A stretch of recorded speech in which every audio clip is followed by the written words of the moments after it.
yeni media haqqında qanun qəbul olunub. Dövlət medianın idarəçiliyini daha da təkmilləşdirmək üçün Medianın İnkişafı Agentliyi və Audiovizual Şuranın birləşdirərək burada Media və Yayım Şurası yaradıb və medianın çevik idarə etməsi və dövlət tərəfindən dəstəklənməsi də bu şura vasitəsilə həyata keçiriləcək. Elə bilirəm ki, bu uğurların içərisində həm də Şurada keçirilən Qlobal Media Forumu biz qeyd eləməliyik. Artıq neçə ildir ki, bilirsiniz ki, dünyanın müxtəlif ölkələrindən jurnalistlər gəlir, həm Azad Qarabağı görürlər, mədəniyyət paytaxtımız Şuşanı görürlər.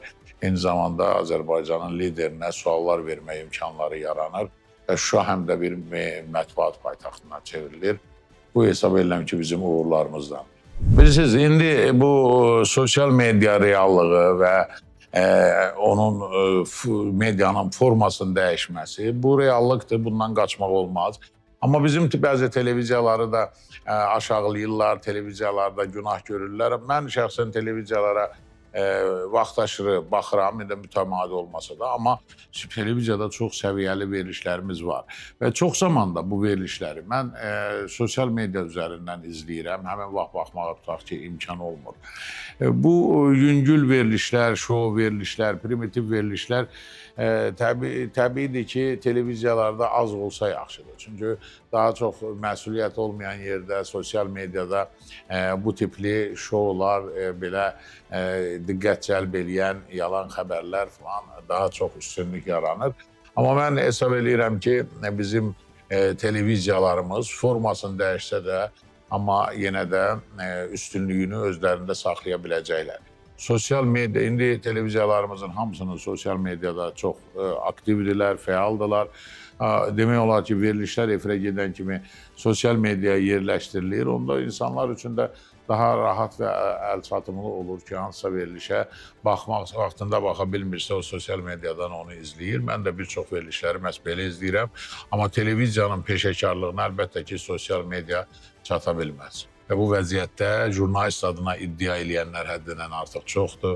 Həm sosial media, həm blogerlər, influencerlər və digər yeni bu jurnalist adına iddia edənlər ki var. Bunlar əlbəttə ki, bir çoxlarının jurnalist fəaliyyəti, jurnalistikanın peşə prinsipləri, peşə etikası, etik davranışlardan bir xəbərdirlər. Bu mənada da əlbəttə ki, bizim indi belə xaotik vəziyyət jurnalistikanın da bir xeyli dərəcədə etibarın azaldıb.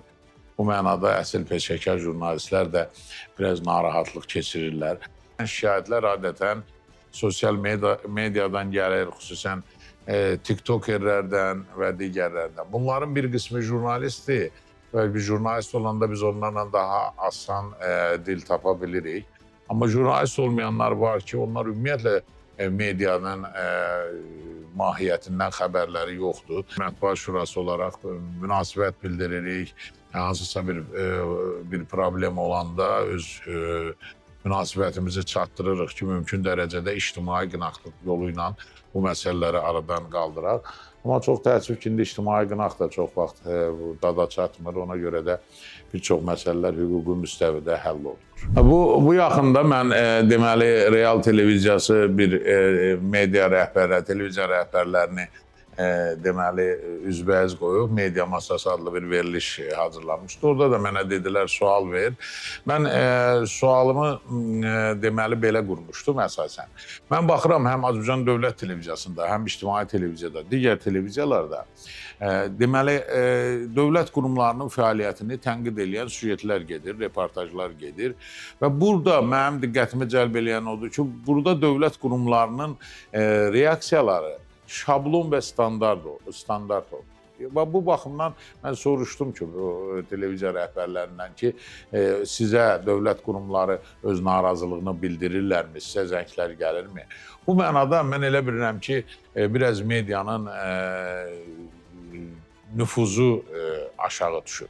Bu da nə ilə bağlıdır? Sosial medianın və dediyim kimi hər bir kəsin özünü jurnalist hesab eləməsi nəticəsində və bu xaotik vəziyyətdə ciddi medianın tənqidləri də qulaq ardına vurulur. Hətta vaxtilə ümumilli lider deyirdi ki, mətbuatın vəzifəsi tənqid etməkdir, problemləri göstərməkdir. Bu mənada mən arzulayardım ki, medianın tənqidinə dövlət qurumları çevik reaksiya versinlər və onu qulaq ardına vurub can dərdi cavablar verməsinlər. Bax, mən hesab edirəm ki, indi ən ciddi məsələlərdən budur.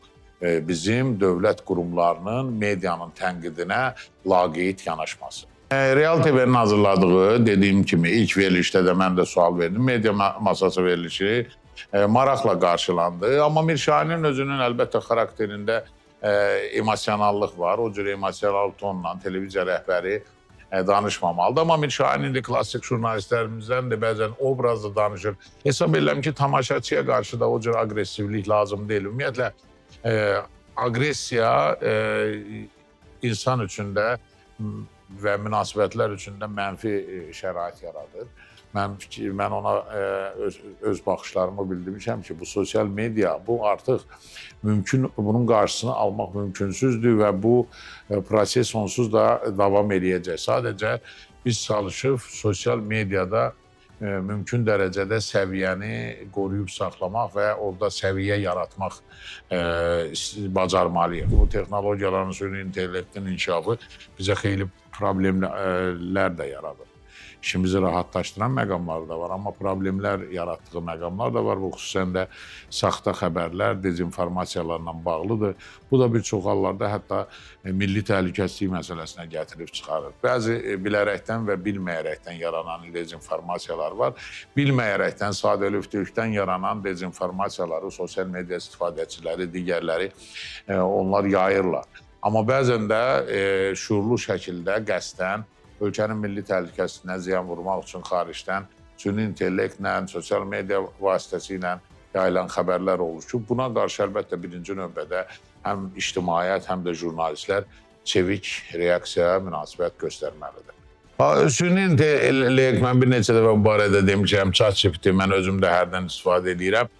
Bunlara tam etibar eləmək də düzgün deyil, amma mən hesab edirəm ki, jurnalistikamız yararlanan, yaradıcı yararlananlar var.